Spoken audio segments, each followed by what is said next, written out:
Welcome back. So as you can see from the title from this video, this is an update on a couple cases that I have previously reported on that seem to come up a lot more in the questions and comments that I get here on the channel and on Twitter as well. So thank you for stopping by today. Let's take a look at these cases. First case, the Kloss case, Jayme Kloss. Jayme Kloss is a 13-year-old girl who disappeared from her rural home in Wisconsin after both of her parents were executed in the front entryway of their home. Jayme vanished that night and has not been seen from since. The police department in this case has followed up on over 3,000 tips to date, some of them more credible than others, and they are currently going back through all 3,000 cases and seeing if there's any additional information that, or eyewitnesses that they, may have missed before, and if anything sticks out.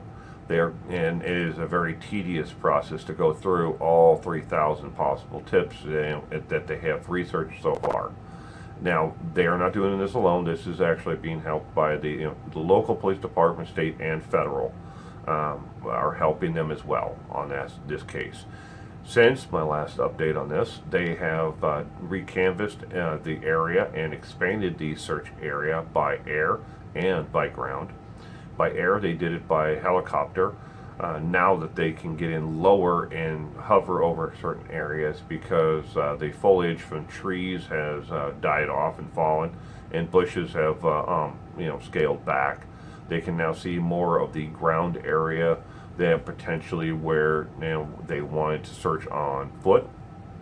They have gone out in small groups, trying to avoid the media circus that is involved in this case, sending out units as small as 4 to 6 officers to search the areas that they had interest in.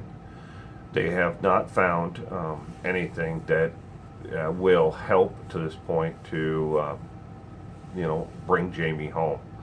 A shout out goes to her family, who is still holding out hope and vigilance. Now here 2 months into this case, that Jayme may be found alive and safe.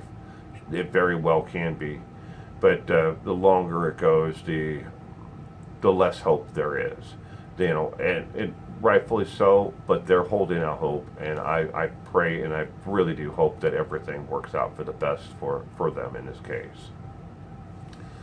Okay, some myths about this case that are keep on popping up in my comment section here on videos, along with on Twitter and on Facebook as well. Which Facebook seems to be the dumping ground. It's like a dumpster fire right now, between politics and rumors.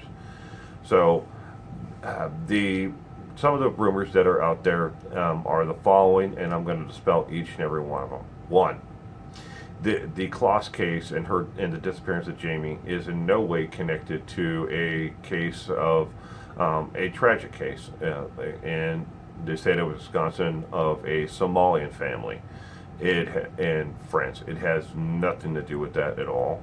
There is no connection at all that can be drawn. Sure, there was another violent crime that happened in the state with Somalians, but it has nothing to do with the Kloss case. They already know who the individual is in that case. They're following up on it, and the state police know that. So there's no connection to the Kloss case at all. Next, the rumor is that the front door of the home was only the handle of the door was locked, and a simple crowbar was used to pry the door open and gain entry into the home, and that's why it didn't wake up the family. This is not true. Both the mother and father came to the front door when they heard the noise, and they were both executed right there in the front entryway area. Now, the deadbolt was locked, and an extraordinary amount of force was needed to actually break the door jamb from the deadbolt and from the handle. And the area between the glass and the jamb is only 6.5 inches. So if someone was to ram it with their shoulder or, and their elbow, good luck, because there was a very good likelihood that they would have hit the actual glass instead, because the door opened this way and the screen door opened the opposite direction. They didn't both open, they both did open from the same side. So they had to hold the screen door open and then use force on the door. So the physical evidence in that certainly does not say that a 11, 12, or 13-year-old boy who may have had an infatuation with Jayme did this. Yeah, I know. We all know someone out there who's got a 13-year-old boy who is the size of a Sasquatch, and who has a strength that is unbelievable when they're throwing a tantrum or they really are angry about something. That the likelihood in this case is not all that great. And as far as we know, there is no love interest or love triangle that went bad. They've investigated that to the fullest, so you can throw that rumor into the trash along with the others. Next, there is a rumor that has been going around, has permeated on the internet, that Jayme Closs's father may have had large debts from gambling. And this seems to be based on a series of photos that someone had found, where someone who looks similar to Jayme Closs's father was seen in the background of a Super Bowl party where they had Super Bowl boards and you could gamble on them, pick numbers, for the ending of games and stuff like that. I can say for certain, and so can the police, that is not Jayme Closs's father, because he had a very distinctive physical features, and it's not him. That individual who people are pointing out in that photograph with that red circle and line, that individual is a little bit heavier set than Jayme Closs's father. This individual, he's about the same height, but he's not Jayme Closs's father.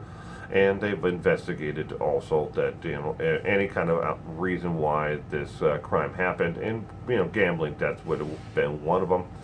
So you can toss that one in the trash as well. Okay, now on to the case that everybody has been waiting for. Drum roll, please. Christopher Watts. Where is he? What is he doing? Does he like his new roommate? How are the pajamas? Are they, a higher thread count than what he had at home? And is he getting Thrive bars? I'll look at them all and spell some rumors for you right here. So, where is he? I don't know. What is he doing? I don't know. Does he like his pajamas? I don't know. No, honestly. He was transported from the Denver Diagnostic Center at 3 a.m. in the morning. The night that he was transported out of there to his eventual forever home, they sent out two dummies, troops, caravans, all at the same time. So he was on one, and the other two were false decoys to throw off anyone who may have been waiting to follow the transport to its initial designation. Did it go to the airport? Did it go all the way across the United States on a bus? They did this on purpose. The reason why he was transported at this time and in this manner was not only for his security and safety, but it was also for the security and safety of the officers who were transporting him, and the security and safety of the guards and those who work at the penitentiary where he eventually ended up. Now, he was transported not as Christopher Watts, the killer of the entire family. He was transported as his prison ID number only. He was given his number, and that is how they transport him. The jailers on the other end did not know necessarily right away who they were actually dealing with. He was just a number. And that's how prisoners are. They are dealt with mostly by their last name and by their prison ID number. So that way, keeps pretty much anonymity while he's being transported from point A to point B. Now, two of these, the one fake transport and the actual transport with him on it, both arrived at an airport. We can confirm that he has been transferred out of the state of Colorado. He most likely is in one of the following states. Now, I say most likely because they are not confirming, and according to Mark Fairbairn, of the Department of Corrections Public Information Officer, he has been transported out of the state, and they will not say where he is transported to. No one knows right now. So anyone out there who says that, I saw it on Channel 7 that he was transported to this prison, they don't know. It's a guess. They may have seen a prison transport pull in, and they may have hyped it up as with extra guards on that night to at a prison. They may have had another prisoner that they treated in the same way that they would have been treating him. The entire thing was a ruse for his security and safety and those involved. Now, the two states I was saying that he is most likely in are Wisconsin, or he is in Wyoming. Those, when it came down to it, all the penitentiaries in the state of Colorado neither had room for him or could offer the security and safety for him and for the guards, because this is a media circus worldwide. There are people following this case everywhere, and he was voted, apparently online, according to some internet polls, the most hated father in America right now. So, those are the two states that he's most likely in. If I had to place my bet on one of the two, I would place my money on that he is most likely in the state of Wisconsin, because they have more of the types of programs that he needs, and they also offer they have multiple different penitentiaries with the security level for them to have chosen from. Now, they did eliminate California, because California is currently they have too many inmates that are currently housed in all levels. Did Christopher Watts receive the Supermax label to wherever he is going? And I am here to tell you right now, he did not receive the Supermax level of incarceration. He is high, not medium high, not low high, not anything else, not max, not Supermax. He is high. He was listed and diagnosed as needing high level of security and monitoring. That's it. They do not believe that he is much of a flight risk. So, but still needing security and safety. All right, now some myths. One, Nicole, his girlfriend, on and off again girlfriend, should be investigated for being part of this actual crime, and she knew more about it than she let on in either one of her interviews with the police. She may. I can tell you that much. I have read and listened to. I have read the complete transcript of it, and I have read listened to the actual interview with her in the police, and her, I believe it's her father who was there with her. But from what I hear, from it, and what I've been able to gather from her interviews with the police, she knew that he was married. Chris lied to her, and as soon as she found out that Chris lied to her, she cut off any and all interaction with him completely. That's her version. Is it true? I don't know. Don't know her. Don't know. There's not much information out there on her. That's why I haven't done a video, talking about her actual. I don't want to say interrogation because they made it very clear from the very first time she came and spoke to the police that she was there to only speak, and she was free to leave at any time she wanted to. She turned over her cell phone, pictures and texts and everything else, and some of it was embarrassing. And she had extreme reservations about sharing the video, not videos, but pictures of intimate pictures of herself and Chris with investigators. Rightfully so. I mean, if you had to share all the pictures that you had on your phone, would you want to? Yeah, they tried to keep the scope down to just once over between her and Chris, but she had that cell phone for a while, and she was in a relationship previous to Chris earlier this past 2018, the early part of 2018. So, and you also have to understand their relationship with she had with Chris only lasted about 6 or 8 weeks, right in there in that time span. But they worked together and had a work relationship that had nothing to do with being together. And according to her and according to Chris, their relationship was never sexual in the beginning. Ha! You thought I was going to say completely. No, it was not sexual in the beginning.